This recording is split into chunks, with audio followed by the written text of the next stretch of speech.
Alô, Employer Branding Lovers! Está começando agora mais um episódio do EBB Cast. Eu sou o Caio Infante. Eu sou a Winnie Fernandes. E eu sou a Suzy Claverry. E esse é o podcast do Employer Branding Brasil.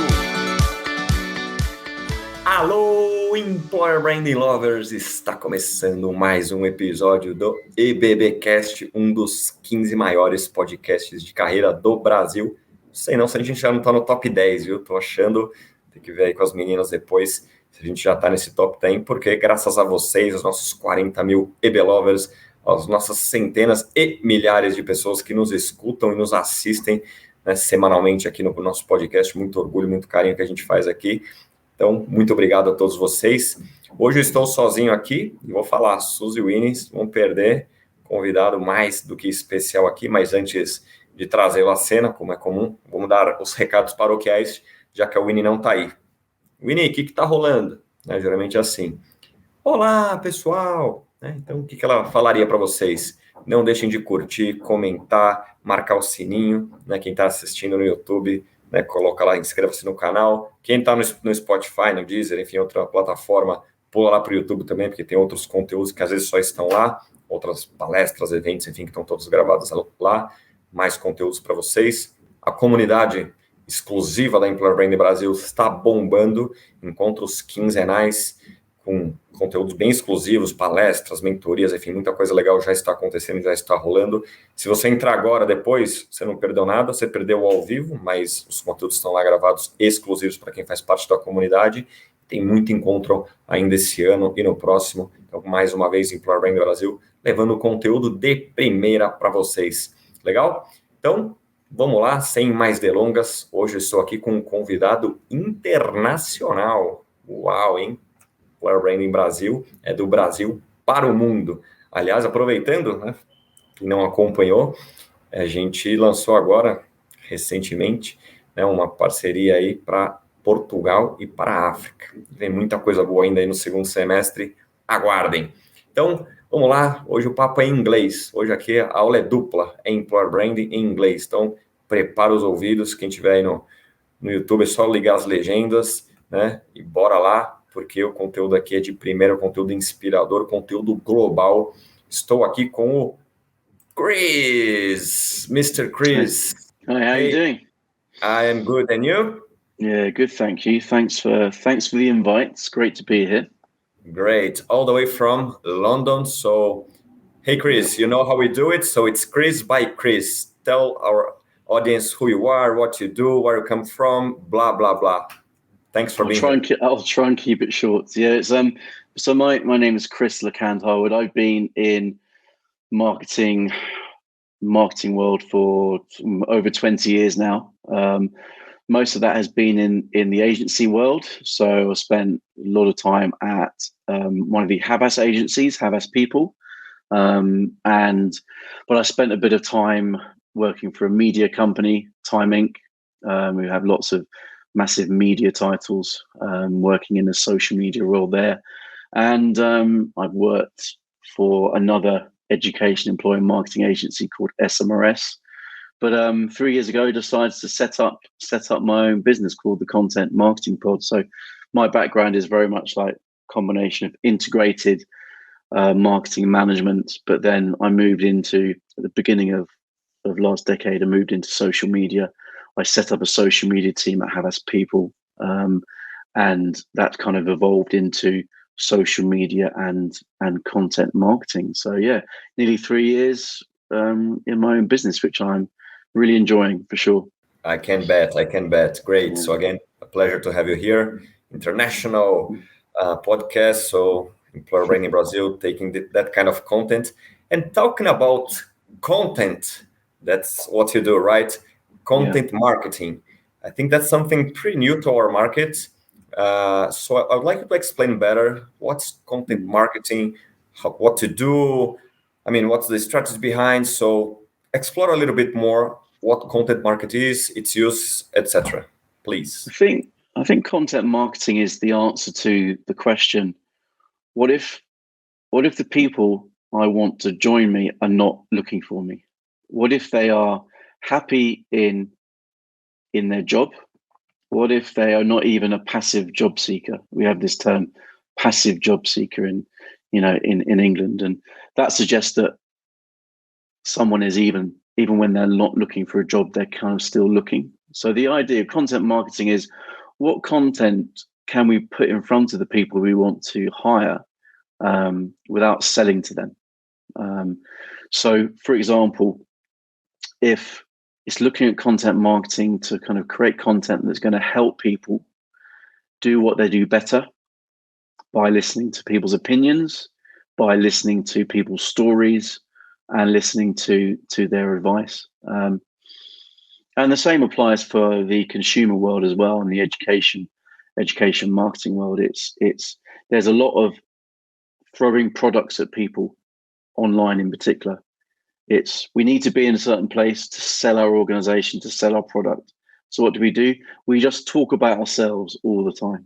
And content marketing is actually, no, let's really think about the audience, and let's create content that they are going to find valuable. And by giving them that valuable content, they will then consider that organization if there is a vacancy that comes up. And typically what I see this involving is so classic story content, but I think that's not stories, which is, this is me and my progression in an organization. It's maybe a story that someone's got that someone else can associate with.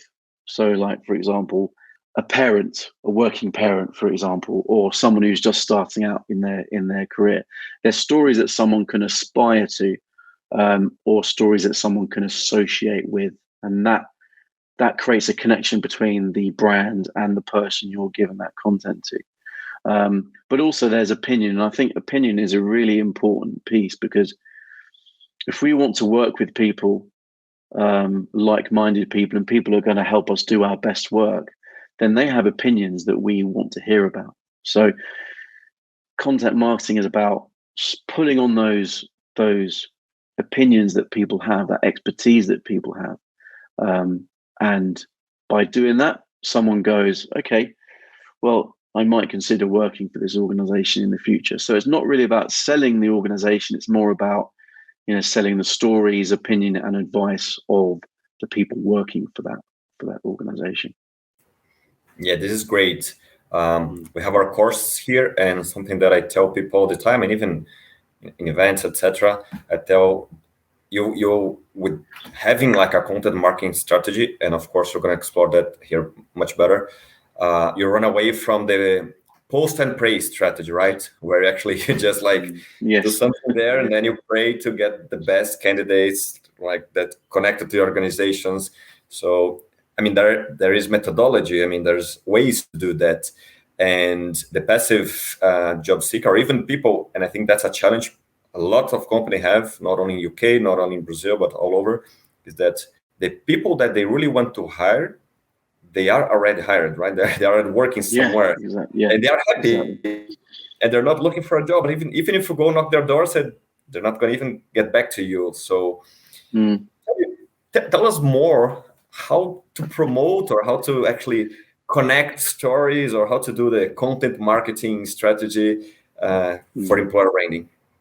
I think it's something we talked about when we spoke last week, and something I've said quite often is, I think understanding that an audience you don't have an audience to start with. An audience isn't somebody, a group of people you find. You create that audience, and people are not waiting for your content if you're just selling your organization. People wait for content if it's a Netflix series, but people do not wait for your content. So to call them your audience assumes that you've already got their attention. So how do you get people's attention? How do you earn that attention? So for me, that is, let's say, taking an employer brand and looking at that EVP and looking at the pillars that come from that EVP and going, right, what content can we create that proves what we do, not just says what we do? So let's just take an easy one that I'm sure would be in a number of organizations, something around innovation. Okay, it would be easy just to go, we are an innovative company. We always think about the first things first.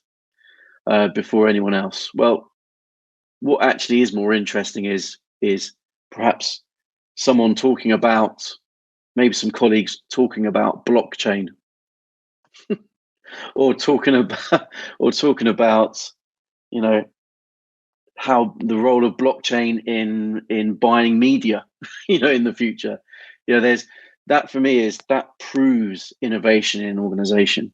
It could be, yes, we've worked on this innovative project, but I think also innovation comes from that opinion. So I think it's about choosing those discussion points that experts in an organization can talk about, that someone is naturally going to be interested in. So to use the blockchain example, if someone is interested in that, they may even want to learn more about it, then listening to that content is actually valuable.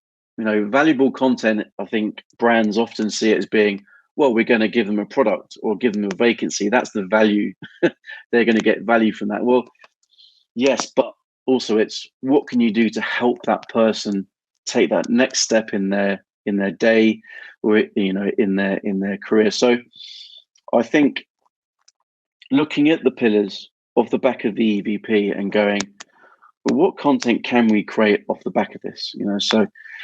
So there's the opinion piece, but also there's the advice side of things as well. It's like, especially in the early career space, organizations have vast amounts of experience of assessing candidates.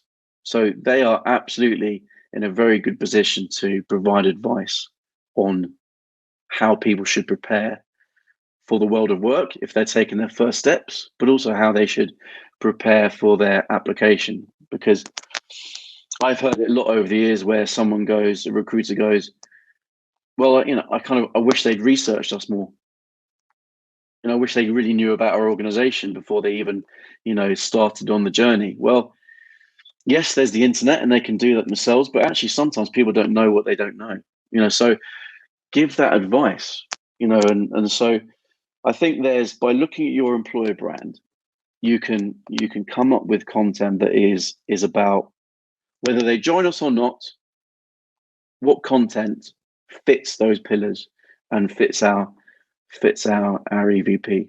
And then what you have then is you have content that is, let's say, the foundation to your more sales content, your more direct marketing content. So then once you've got this body of content that's about opinion, stories, and advice, you can then pinpoint opportunities to put vacancies in front of people. But you're not going to encourage people to sign up to hear from you if you're just going to give them job vacancies. But if there's the next episode in the discussion about blockchain, for example, then there's more chance someone is going to sign up to that newsletter.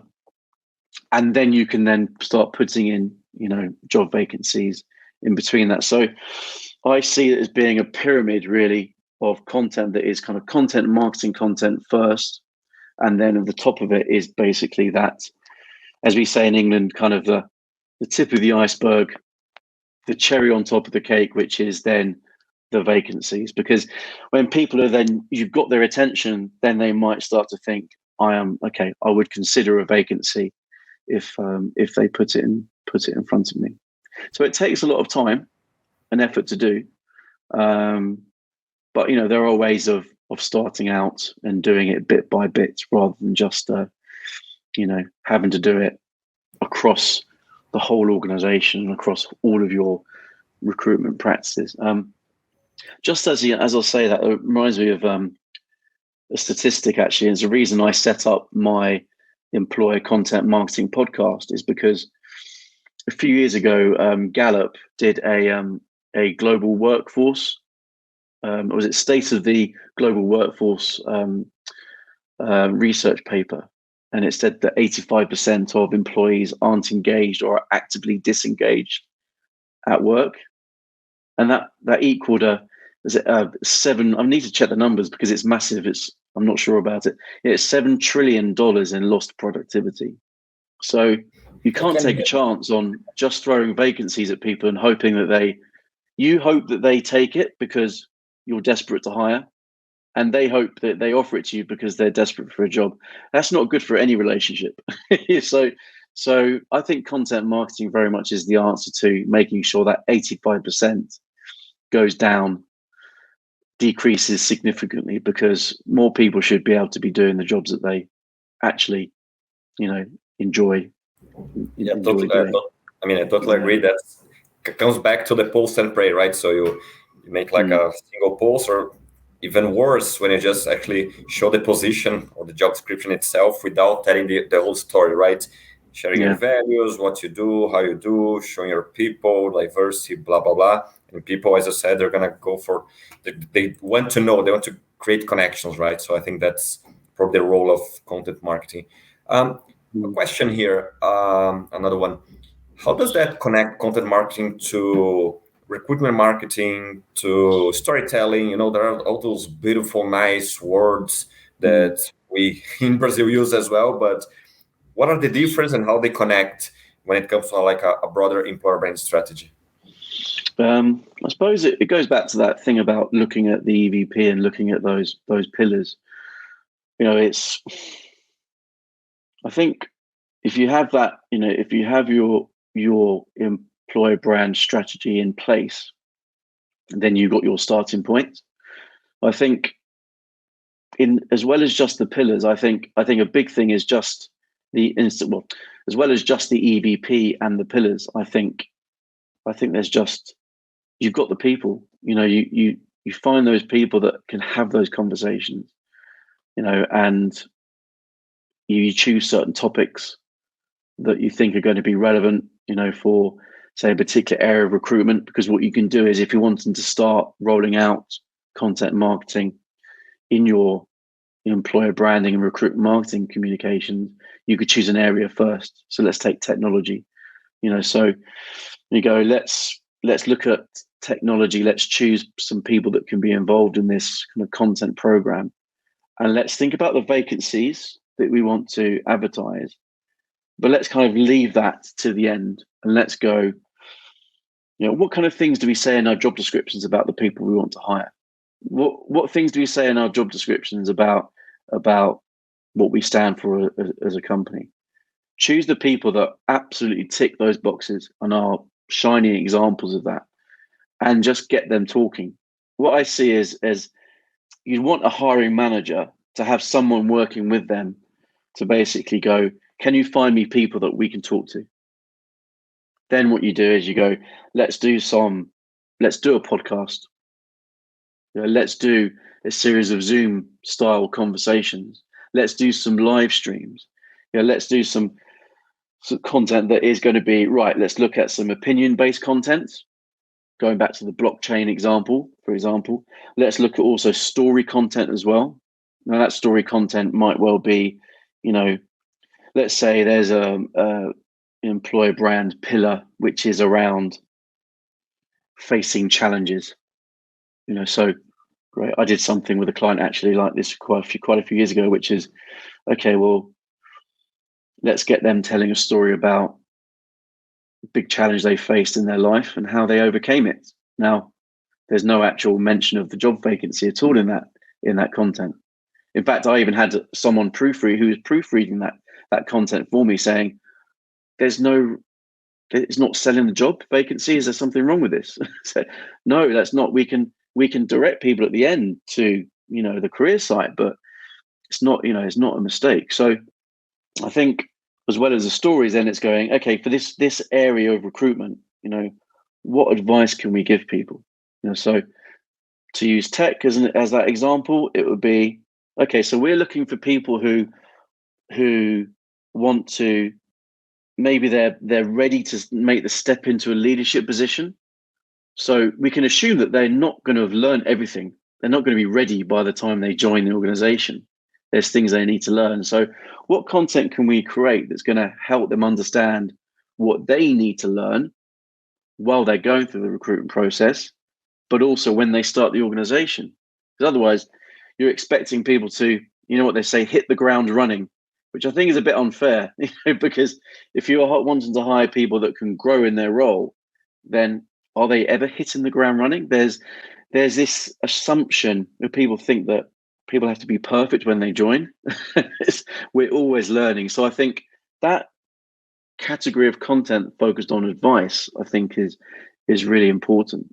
So I think you do that. You look at your EVP, you look at your pillars, you find the people that absolutely, tick the boxes in terms of those things, and then you go, what opinion can we talk about?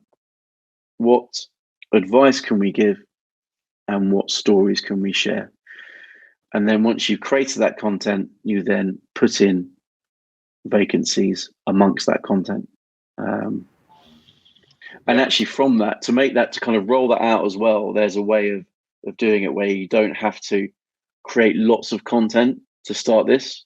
So one blog post could be 8 pieces of content on social media. I've often seen it where someone does a blog post and it goes out once, and they think maybe, well, we posted already, so everyone's seen it. No, not at all. Not at all. As much as we'd like people to see it, they're busy doing other things, or they're not even looking. So to serialize that content is important. So by creating so LinkedIn call it big rock content, create this big, like let's say white paper or video or event, and then you break it down into smaller bits of content. I call it macro and then micro content. And you could very easily then do that. So do a Zoom call about a topic, take that Zoom call, put it out there, turn it into smaller bits of content, and then add your vacancies amongst that. By doing that, you're using the principles of content marketing. And all this stuff here is about giving people a reason to sign up to hear from you again. And that's not about, I want to hear about a job. How many email alerts do people get in the world which are just about, these are our latest vacancies? What if it was this is the next installment of the conversation about blockchain, or this is an opinion piece or an advice piece on how you can step up from being a manager to go into a leadership position. That's the stuff that people are more prepared to sign up to, especially when they're not looking for a job. And if they heard about the organization, the brand first, they wouldn't even look at it. But if they listen to the topic, see the topic first, you might grab their attention. Yeah, definitely. I mean, I totally agree. That's, as I said, something that I tell every day, my clients, my audience. So forget about the job. I mean, the job description or the job posting. I have a big homework to do. So you need to engage with the audience. And that comes back to one thing that you said more than once, which I think it's very useful to people to understand, that you don't have an audience, you have to create an audience. So I'd like to explore more, even if you have like case about it. I mean, tell us more how you create your own audience, because I totally agree with you. Once I post something there, I have to be lucky that, the people that I want to reach, they'll see my post, which most times don't happen, right? So how do you actually create your audience? I think it does take, so I think first of all, it's content that is doing nothing else, is not selling anything. It's very easy just to put in that sales message, because we're doing this because we want to sell something. We've got a vacancy, or we want someone to buy my service. It's try and stop. Don't do that. So I think that's the first thing, because otherwise, if you talk about yourself all the time, people will turn off. They're not interested. I think also by creating the kind of content I've been talking about, then that's something someone will go, you know what, I'd like to hear more from that. So let's take a podcast, for example. It's very easy for someone to subscribe to that podcast. So every time a new episode is published, that then is pinged out on their podcast app. But also, I think there's that thing about kind of consistency and just doing it regularly. It's demanding, isn't it? It is. It does. It can be tiring, I think, and I think that's why serializing content is a good way around it. But I think marketing is so full of such massive numbers, millions of people thousands of people interacting, because often marketing refers to consumer marketing, and there, can be big numbers, but actually you don't want big numbers. We know recruitment should be about quality, not quantity. It's not about getting lots of applications, it's about getting the right application. So I think individuals, if they're doing their own individual activity online to help recruit for their organization, and also organizations themselves, when they're doing it from a corporate position, shouldn't be deterred or upset about not having big numbers all the time, because you've got to experiment. You've got to understand, actually, not just in theory of, well, would this work? It's just put it out there, because you learn what the audience wants and you learn yourself as well. So I think that consistency of just doing it and doing it and doing it. So I think after a while, it just becomes second nature for a team or an individual to create that kind of content. And also, it just means that content more consistently turns up in people's feeds on their mobile and on their computer. And even when if people don't say interact, like a comment on LinkedIn, it doesn't mean they've not seen it. It doesn't mean there's not been some sort of recognition, in there. So I think that's why it's important to be consistently out there, because you've got to be seen for everything else to happen. If you're not seen in the first place, you don't get the sign-ups, you don't get the products purchased, you don't get the applications. Correct. So I think that for me is a big thing. And also, I think about what media companies do. Media companies have based their business models, part of their business models, on subscriptions. We've got this number of readership, we've got these number of subscribers. So be a bit like a media company and going, okay, well, if we were a media company, how would we encourage people to sign up? And for me, that means creating the kind of content that I've talked about. And the good thing is, in most, if not all, organizations, there are people there that if you give them guidance and set them in the right direction, they will talk about their topics and their advice and their stories really, really well. I think actually those employees surprise themselves as well when they do that. They realize how much they know. And actually, when you get people doing that, then it's good for an employee engagement, because instead of just going, here's a branded asset, employer branded asset with a picture of you with a quote, can you share it, please? Why not say, well, yeah, in fact, I did it with a client recently, a mental health care company in the UK. You were involved in a podcast episode. Can you share it? Yeah, absolutely. I'm more than happy to share it. So involve people more, and I think don't use employees as that distribution channel. So organizations often talk about, well, your employees are your ambassadors and they have their own network. Well, yes, it means they have their reach, but you don't use that reach with any content. Let's not use them as just carriers of information. Let's involve them as being content creators themselves. So then they feel more confident and more, I suppose, proud to share that, that content. Correct. Exactly. Well said. And again, couldn't agree more.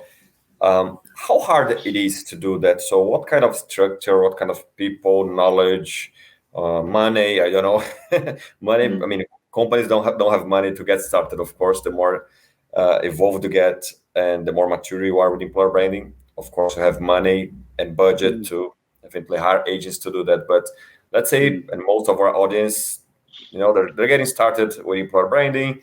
They understood and liked the content marketing. So how should they get started? So what are the I don't know, step 1, 2, 3, think about this or that. So what could you tell these people how to get started? I think a good starting point is to find someone in the organization that can be that person to help find those people and ask those questions. Kind of the person who is maybe a little bit of a journalist. They don't have to be journalists by job title, but they have that curious mind and they like having conversation. So you could find that person in the organization, and I'm sure there would be those people. And in fact, I'd say, go so far as to say that in talent acquisition teams, you really need, there's lots of different terminologies, isn't there? In recruitment marketing teams, talent acquisition, employer branding teams, you should have someone that is dedicated to that. And I'm seeing more of that, but there should be more of that. Or you can find someone externally that can be that person to go, right, here are the people, and then that person goes out and sources that content. Then there would be, say, in terms of actually, say, editing that content, could be, if it's, say, a podcast or videos, then there might be people, or there'll be people in the organization that could do that.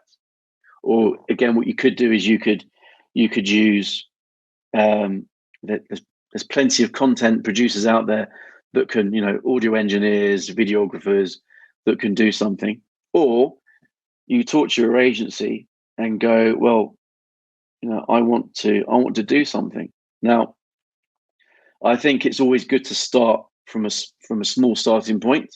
So you could choose a particular area of recruitment first of all, and go, okay, this is in tech and this is in early careers, in graduate recruitment. Let's try a little bit of something. So that means you're not blowing a huge amount of time or budget on something. So I think, first of all, look internally. If people are there, try something. Go externally for an individual that can help, and look at your agency that can do something for you. These stores are there, correct? So that's something that I always tell people, and correct me if I'm wrong. All companies and all people and all employees, they do have their stories to share, right? As you said, you need someone to organize that. I think that's from my understanding, of course, my experience here, that if you talk to one person, you get 1-2 stories. Talk to 2 people, you get 2-3 other stories, and so on, right? I think that's something the easiest way, or maybe even the fastest way to get started, and cheapest as well, correct? Exactly. And the internal comms people are good for that. Now, the internal comms team might be very small. It might just be one person. But again, I think there is an element of everything I'm talking about. There is an element of internal comms to it, but that kind of knowing the people to talk to. So, yeah, I think more often than not, the people are there, aren't they, in the organization to help. I was saying that, so you have, of course, plenty of experience with that. You've been there before several times. So what clients or cases can you share with us? Like, okay, we had this challenge, we come up with this content marketing strategy, we did and that's kind of the outcome. So feel free. I mean, you can name the clients, yes or no, up to you. But I think it's good for people to understand and kind of, oh, now I see what he's saying all this time. And that makes sense, and I can do or I can do in my organization. So please share your proper experience. I've been there's a recent example. So there's a company, a mental health care company, which is a private healthcare company in the UK called Signet Healthcare, and they had their employer brand all put in place a few years ago, and I started working with them 2 years ago, and what we did was, so I got involved in ultimately we created a number of podcasts. So like nursing is particularly challenging in the UK. It's high demand for nurses, limited supply of nurses, challenges of being a nurse, people leaving the job. These are similar things that will be, relevant globally as well, but it's particularly challenging in the NHS in the UK. So we created a nursing podcast. And so that was, we've done two seasons, and that was something that was really valuable, because we basically, when we chose a particular area which we knew was a challenge, and we're going, right, well, just putting vacancies to nurses is not the answer. So let's add in the podcast to do that. We also have done that for occupational therapists as well. and actually also done that for staff across a podcast for staff across Signet. And what we did was we basically created from that podcast, we used it to create a talent pool. So when I say talent pool, this is not just people who are interested in job vacancies, but those people who are interested in the next episode of the nursing podcast. Those people interested in the Zoom style video conversations that were being had with nurses at Signet. We did one of the nursing directors recruiting someone for his leadership team, and so we got senior leaders in the nursing team to talk about key nursing topics. And what should someone do in the first 100 days of being in this role, that kind of thing. So the individual would actually know the colleagues that they'd be joining even before they started. And also we looked at recruiting support workers in care and support roles. And that resulted in us basically, so from the podcasts and videos that we did, we created like over 200 pieces of content in 12 months. And we did that by serializing, as I've said earlier on. And also they had video that they'd already produced. And I, went through it and I pulled out kind of the best bits of those videos, because they were like 4 or 5 minutes long. But let's take out the best bits and let's use those. So over 200 pieces of content in 12 months. And we had over... it's a lot. But serializing it made it easier to do that, and it meant it didn't cost lots and lots of money, to do that. And we had a targeted reach of like 9.5 million people. So we weren't just putting it out to everybody in the UK. Of course, we're targeting, the right demographics for us. 1 million video views, or over 1 million video views, and we had 1,300 people in 12 months sign up to that talent pool. And the client was like, really happy, because their cost per hire was a fraction of what their... Of course. Take another example. This is not in the employer branding world, but just to show that how small a team can do this kind of thing. So I work with a camera retailer in England. It's 3 people in the shop, and what we've actually done is we've created content for photographers that are going to help them be great photographers. So the company's called Campkins Cameras, and we were during lockdown, unable to do physical events. So we created a week of online content, and we called it Cambridge Photography Week. Because we know Cambridge is a very iconic brand in itself. Of course. Cambridge Week, and we created, like, in the first year, 50 pieces of content from having conversations with photographers and camera manufacturers. So that wasn't just about going, let's just throw cameras in front of people and hope they buy it, because the competition for attention is very, very competitive against e-commerce. So, and that's resulted in, sales going from 4 figures online to 6 figures online. So you can even be a small team and make quite big progress, for sure. But it all starts with that thing about, as I've said, about you don't find your audience, you create it. And once you do that, I think your content changes, for sure. Yep. Perfect examples. Yeah, that I mean, at least for me, it's all clear, and how we create it, and great results. I mean, results come with time, right? People need to understand, as I said, like 200 pieces of content in the previous examples, so it demands time, and the results come in the mid to long term. Because I think that's something that people are desperate about, right? As you said, they have their SLAs, they have their managers putting pressure, blah, blah. So they need to do everything for yesterday. And employer branding and content marketing and all that won't work in the short term. You won't solve any business problem within 3 to 5 weeks. Am I wrong? But you're right, and you are right, but also partly wrong, I think, because I think there's nothing stopping somebody okay, we need candidates quickly. Okay, fine. So what content can we use to make sure that the right people are hired or the right people apply? So you could create that kind of content and straight away put it into candidate communications. And that in itself could be quick, a quicker way of doing it. There's absolutely long-term, medium to long-term is 100% the right thing to do. Well, I think there could be some surprises or some quick wins that could be made by going, well, what candidate comms could we do?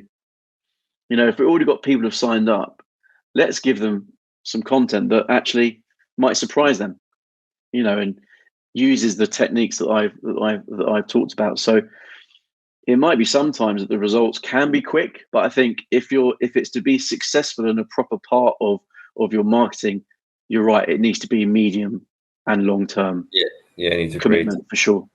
You need to create like a brand, right? You don't create a brand within weeks or months, right? Exactly. So Exactly. it's a long-term challenge, and it's fun to do, right? Yeah, exactly. IBM do a great newsletter. I was talking to Mariano, who he's based in Argentina, and I had an episode with him on my podcast, and we talked about a candidate newsletter that he does, and there's hardly any talk about vacancies in it at all. So I think that's that's another good example, I think, of content marketing, the kind of content that they've done there.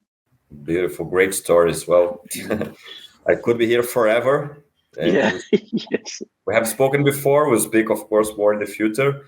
But podcasts, they have their times, etc. And yes, we need to go to we call here the bate-bola, or you say the fire questions. So yes, the quick fire questions. Let's do it. Yeah, let's do it. Let's do it. So and that's Winnie. Winnie, my partner, she loves that section where she says, "Yeah, bate-bola, woohoo!" That's what we should say to us here. Okay. It doesn't sound as good in English, that's for sure. No, not at all. Bate-bola is much. Yeah, it's such a lot. Yeah. Like papum. We also say that. So, a book, a reading, or article. I mean, what would you recommend to our people? I think Dan Pink and Drive, the surprising truth about what motivates people. Drive is a really good book, and it talks about how to motivate people in terms of employees, but also it's really useful from a marketing perspective about people's intrinsic and extrinsic motivations to do things. And also, I think people might know Gary Vaynerchuk, but he does a lot of good content. He does talk about a lot around content marketing, although it doesn't necessarily talk about content marketing doesn't. So and also Gary Vaynerchuk, he doesn't say content marketing a lot, but what he talks about is content marketing. And I think a lot of what Gary Vaynerchuk talks about from a marketing perspective is really good. Great tips. Thanks for that. A person who inspires you. This is a tough branding. Up to you. This is a tough one. I think, this is a little bit. In England, we say cheesy. It's a bit like sweet and hearts and all that stuff. But I think I think my children do inspire me, because I think I think children all remind us about trying things out. I think as we get older, when we go to school and we go into work, it's easier for adults to be afraid of doing things, but children don't have that. And every single day, my daughters are trying things, new things, and are not worried if it doesn't work. Okay, they might shout and moan, but they try it in the first place. So I'd say that my daughters. That's beautiful and well said. Always learning with the kids, right? Absolutely. Great. A company you have as a reference for employer branding, for content marketing, or even whatever company you may like. I think IBM is a good one. I mentioned IBM before. I think what IBM are doing is great. I think in particular what Mariano is doing in Argentina with his candidate newsletter for tech talent. And he's got a Discord channel as well, Discord server. Yeah. And he's doing a lot. So I'd say what IBM are doing, definitely. I'll happy to send you the link to the podcast so people can listen to my conversation with him. Yeah, that'll be beautiful. Appreciate that Cool. in advance. Well, the last one is like a sentence, a thought, like a learning thing that you can share with us to summarize our conversation here, so to inspire people. That's a tough one. So I've recently I just run my 14th marathon in Brighton on Sunday. I'm still aching a little bit, but I think it reminds me of a philosophy that marathon running gives is always keep moving. There's times when you're facing challenges, or times you're not sure about the step you make, but take it anyway. So if you're doing new things, just take the step. You learn a lot by running a marathon, and you adjust things as you do a marathon because if the weather's different, you may feel different on the day. So I think it's about take that first step and try something new. Don't worry about it being perfectly prepared. Otherwise, we'll always be doing the same thing. So just keep moving. Or I could say Johnny Walker, right? Yeah. Exactly. Yeah. Beautiful. But I prefer the marathon one. So, and that's what I tell people. I mean, you have to start somehow, and more important, as you mentioned here before as well, is that be constant, right? So be regular what you're doing, believe in what you're doing, and don't give up. So because it's easy to give up, it's easy to start, and it's even easier to give up, right? So definitely have a plan. Don't push yourself. I need to have content strategy. Oh, I love content marketing. I'm gonna throw 100 contents. No, start with 1, 2, 3. Create a plan, 100%. Right? So I think, and that's a good tip for everybody that's listening to us. Chris, how can people find you on LinkedIn, Instagram, and where you are? Please leave your personal social media here, whatever you feel like. Yeah, LinkedIn's the best place for me. You can find me on my name, Chris LeCalland Harwood, just there. And happy to connect with people. I try and publish content fairly regularly from my podcast to insights, but also I do a fairly regular vlog, which I always try and give people a bit of an insight into my life, but also to my kind of thinking and kind of some advice for people. So yeah, LinkedIn's the place. It's a good starting point. Beautiful. Thank you so much, Chris. It's been a pleasure. Next time, let's try to do this like in person. You either come to Brazil or I travel to London. That'll be a pleasure. Either way. That sounds brilliant. I'd love to do that. Yes. Let's try to connect. I mean it because like the Radiance, the company that I work for, we do have offices in London. That's the office, one of the offices that I haven't been yet. So it's part of my plan. Oh, really? Yeah. It's a good view. There's a nice roof terrace there. I've not been there, but I've seen pictures. It's it looks lovely. I know the people, but I know a lot of people there, but I don't know the office itself. So it's part of my plan. Maybe 1 to 2 years now that COVID is gone, or it's easier or safer to go back to the normal life. Hope to connect in person soon. Again, thank you so much for being here, for sharing your knowledge. Thank you. Experience, and we'll be in touch. So I'll say my final words in Portuguese. Just thank my audience here. And thanks again for your time here with us. My pleasure. E este foi mais podcast da Employer Branding Brasil, o EBBcast, dos 15 maiores podcasts de carreira do Brasil. Não deixe de nos seguir, nos indicar. E olha só, conteúdo de primeira, conteúdo incrível aqui. E gringo, que a gente é muito chique, não é mesmo? Então é isso, pessoal. Até a próxima. Você ouviu o EBBcast. Para ouvir este e outros episódios, estamos disponíveis em todas as plataformas digitais. E não se esqueça de nos seguir no LinkedIn e Instagram. É só procurar Employer Branding Brasil.